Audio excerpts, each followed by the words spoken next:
Hello everybody and welcome to a awesome new video with Learn Calculus and more. This one is very special to me because it's physics. And physics is my thing. It's what I'm doing school for. It's what I want to teach, and I hope that everybody in this video enjoys it as much as I do, and I hope to make it as entertaining as I possibly can. This video is classical mechanics, and that is basically the first step, the primary step in taking physics. And you may be wondering, well, why is it classical mechanics? I'll get to that. But this video in general is an introduction to measurements, and that is extremely important because physics is heavily used in engineering. And believe me, you do not at all want an engineer getting measurements wrong. Because if the engineer gets a measurement wrong on a bridge, that bridge can go very poorly for the people on it. If it somehow manages to pass inspections, it's just a mess, and you don't want it. If you mess up your measurements, chances are you're not a great engineer and you're not going to get a good job. So measurements are extremely important in both physics and engineering for this reason. Now, again, I've broken this video up into three main points. We're going to cover SI units, or standard units of measurement, and all sorts of different kinds of things because there's SI units for space, there's SI units for density, there's SI units for air pressure, there's SI units for distance and time, and anything that you can put a Pascal, watt, or meter, kilometer, second, hour, millisecond, microcoulomb. There's all sorts of different stuff, and we need an SI unit for each one of those things to base our our knowledge on, so that way we can kind of do calculations a little bit easier, and so that way we can keep track of our numbers and just sort of know what we're dealing with every time.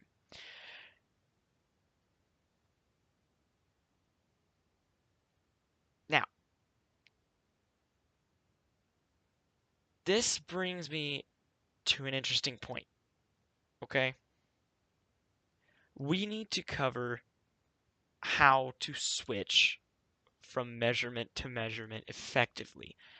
Otherwise, you're gonna get a problem wrong, or you're gonna get your measurements mixed up just by simply having a 10 to the incorrect power meter, or 10 to the incorrect power coulomb.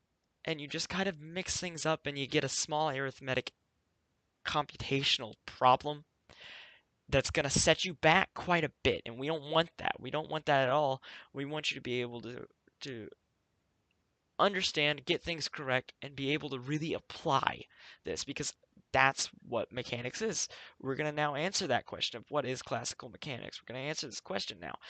What is classical mechanics? Well, the reason it's classical mechanics is because it's Newtonian. Newtonian laws, Newtonian mechanics, things like that. It's not anything that is going to fall apart. Well, it is going to fall apart when you take it to either a crazy extreme or a crazy, crazy low.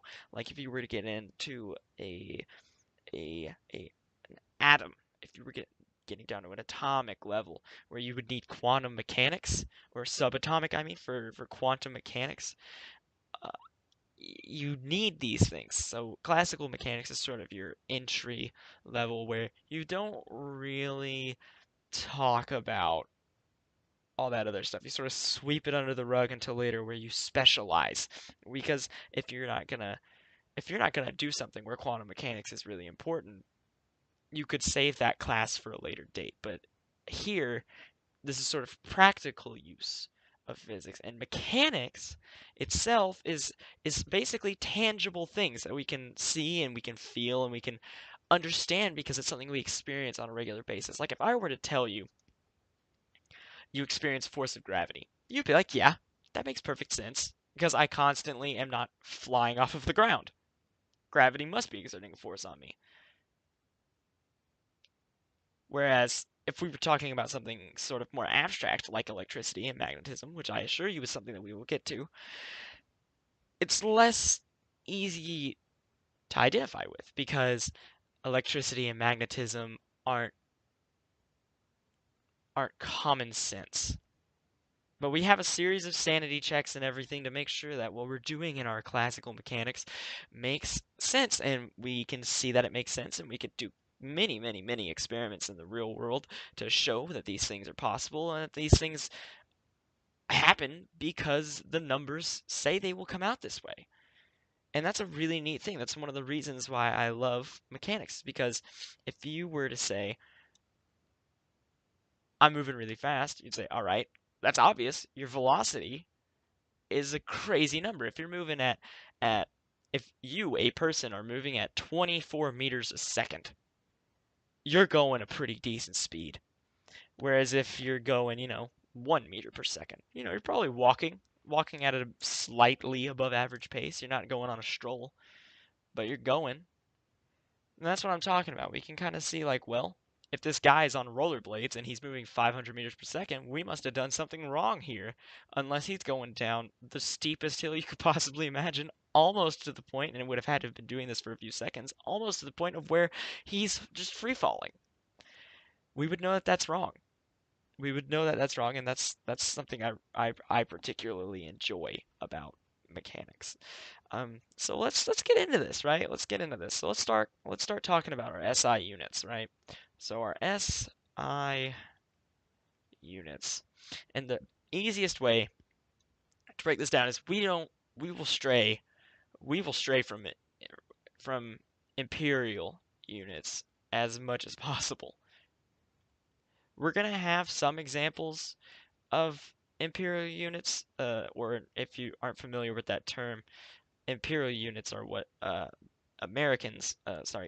North Americans in the United States of America use for measurements, like feet, inches, pounds, that kind of stuff.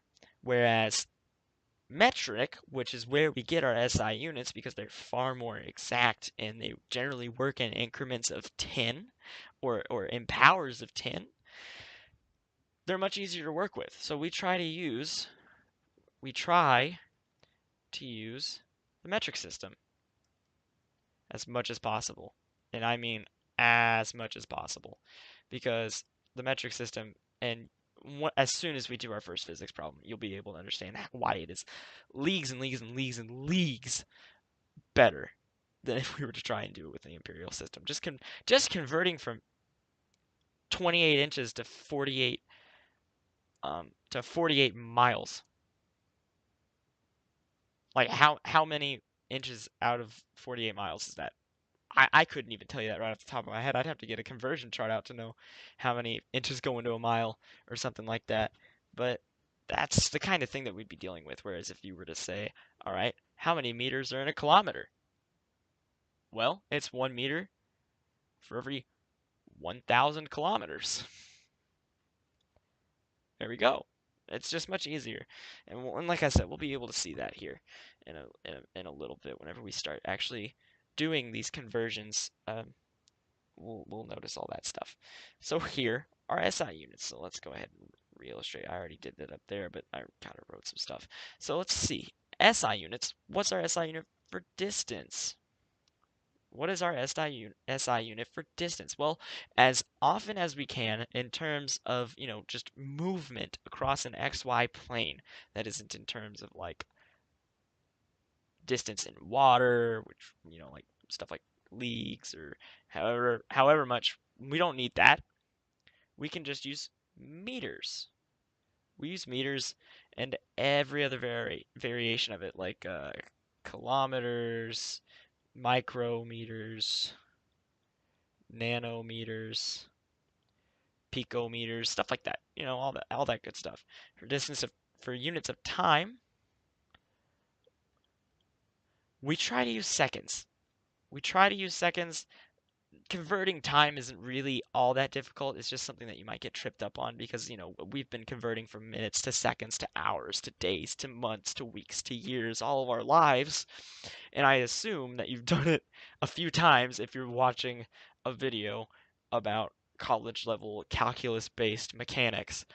And having said that, I make mistakes with it all the time because it's just something that if you type in one key wrong or you mix up a fraction, it can throw your entire problem, and it makes it much more difficult to keep track. But that's okay. We'll get through all that together. So let's think. Well, distance and time. What else do we use all the time? What else do we use? Well, if we have units of, hmm, units of density. Not density. Let's not use density. Let's use force. Units of force. What do we do for our forces, right? Physics is mostly forces. You could boil it down to a lot of forces. Everybody knows Newton's. So at least one of Newton's laws, like a object in motion will stay in motion unless acted on by another force or something like that. Well, our forces are measured in newtons, named after the man himself, good old Isaac Newton.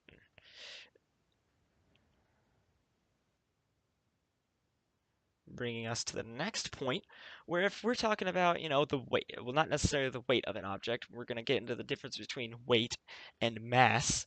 But the mass of an object, for whenever we do mass, we will try to keep that in kilograms. Kilograms is the SI unit. Contrary to what your initial thought may be, it's not grams. It isn't grams. And the reason that is because it's going back to what I said in the very beginning. This is practical use. And it's just not practical to measure a person in grams. It's not practical to measure a car in grams. It's not practical to measure a building in grams or a metal ball in grams because you're going to get some crazy numbers. You're adding at least 3 zeros to the end of however many kilograms you would have. So your number is just going to get way bigger and it's going to make your process of thinking way more difficult to keep track of. And it's just really not even worth it.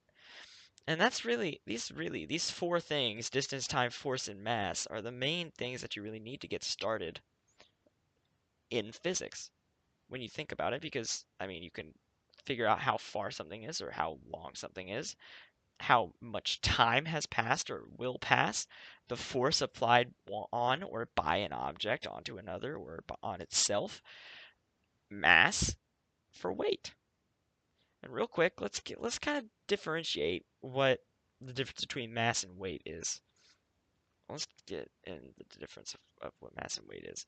So the weight, or W, big W, the weight is calculated with however much mass you have.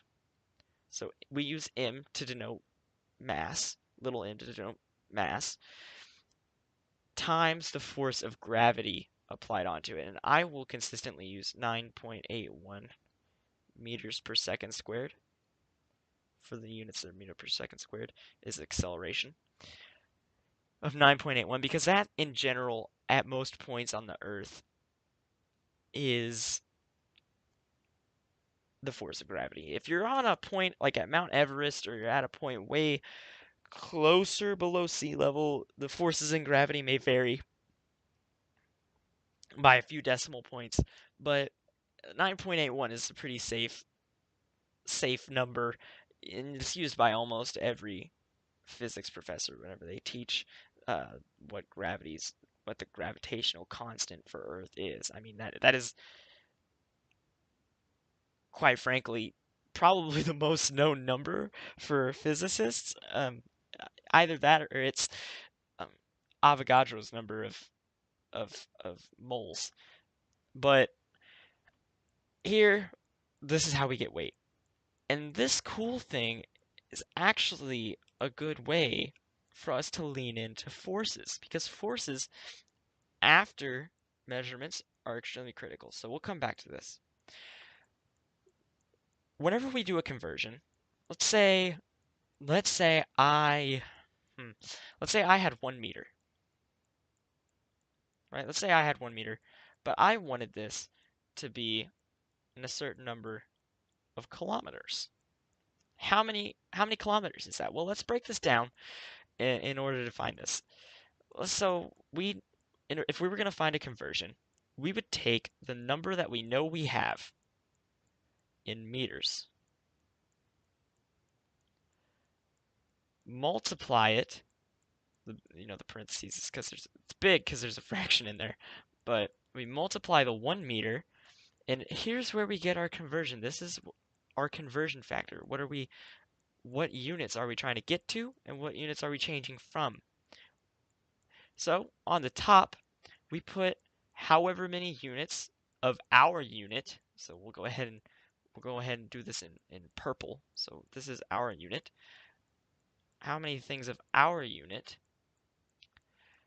over, and we'll do that in green, over how many of our unit go into the unit we're looking for. So that is 1,000 meters for kilometers. So an easy way to think of this is, all right, we want this in kilometers, right? So let's get this in a fraction form with our units. That will actually yield kilometers, because that's the easiest sanity check, is make sure your units check out. We would need this to be a kilometer. So 1,000 meters in a kilometer multiplied by our 1 meter, if we continue this forward, we get 1 over 1,000 meters kilometer, right? That itself doesn't make any sense. I mean, right, that's 2 units of measurement that just don't even belong together. But that, in this instance, is okay because we are only doing this. That way we can cancel our meters. So that way we have 1 over 1,000 kilometers, which just happens to be 1 times 10 to the negative third kilometers. And this is what's called scientific notation, where if you have a times 10 to the power, you just move the decimal in whichever direction would increase the value by 10. So let's say if I had 1 times 10 to the fourth, that is equivalent to me saying, if I had 1 and I had a decimal point here, if I moved that decimal point 1, 2, 3, and 4 places and put a 0 in between each one, this is going back quite a bit in terms of skill, but we would know that is equal to 10,000, right? Because a comma go there because you got the 3 zeros, so 1 times 10 to the fourth is equal to 10,000. And it's easy to kind of remember that stuff, like a micro anything is times 10 to the negative 6. And if it were a negative 4 here, we would erase these and just go ahead and get rid of that. If it were a negative 4 there and we had our decimal point, we'd go 1, 2, 3, 4 again, 2, 3. It's 0.0001. Does that make sense? Because if it doesn't make sense, I may need to make a video on that, because scientific notation at this point should be fairly simple. But that is how you convert units, and you can copy paste this method pretty much as many times you need to make a conversion, and for pretty much any unit you need to convert to, you need however what unit you want on the top. So you want a unit that you're looking for in the numerator, and however many of the units you already have go into that in your denominator. So that way this right here will cancel out with this whenever you ultimately do that fraction, like we did over here with these two m's. That is how you do some simple unit conversions, and why you would do those simple unit conversions. So that way we can start getting into our classical mechanics, and next time we're going to cover something that I really, really, really enjoy, and that is forces. Until then, I hope you all have a great day, and thank you for watching.